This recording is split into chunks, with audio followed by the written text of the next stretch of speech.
रामकृष्ण हरी. या ठिकाणी जगद्गुरू श्रीमंत तुकाराम महाराज आपल्या एका अभंगामधून अधमाचे गुण कसे असतात, अधम कसं असतो, हे त्यांनी या अभंगातून सांगितलेलं आहे.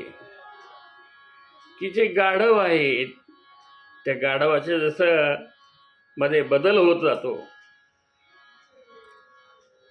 गाढवाचे ताने पलटते क्षणक्षणी, तैसे अधमाचे गुण एकविध नाही मन.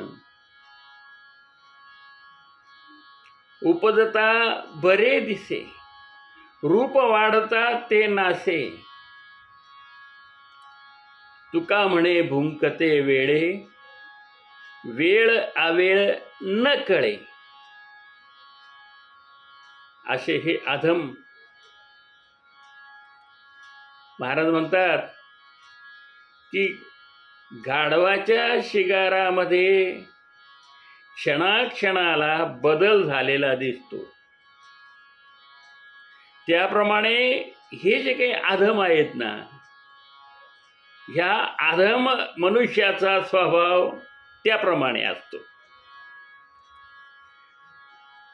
त्याचं मन जे काही आहे ना, हे त्याचं मन कधी एकनिष्ठ नसते.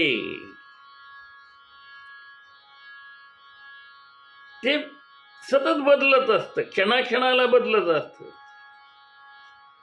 जशी माशी आहे, ही क्षणात आता जर एखाद्या गोड पदार्थावर बसली तर ती घाण पदार्थावर बसेल, कधी तुमच्या नाकावर बसेल, कधी मस्तकावर बसेल, कधी अत्यंत घाण अशा वस्तूवरती ती बसेल.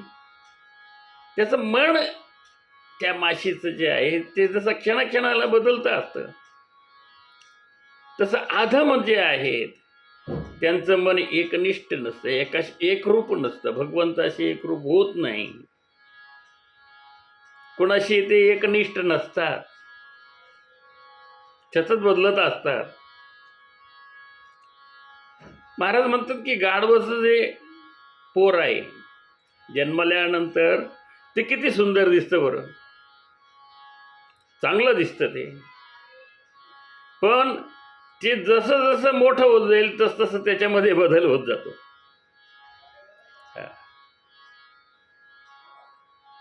काय बदल होतो तर ते जे सुंदर दिसत होतं लहानपणी ते कुरूप दिसायला लागतं, विद्रूप दिसायला लागतं. म्हणून जगद्गुरू तुकाराम महाराज या ठिकाणी म्हणतात की हे जे गाढव आहे याला वेळ काळ नाही, हे कधीही ओरडतं. तसं जो अधम आहे, ह्या अधमाला सुद्धा वेळ काळ काहीच नाही. विठाला विठाला विठाला विठाला विठाला. रामकृष्ण हरी. जय जय रामकृष्ण हरी.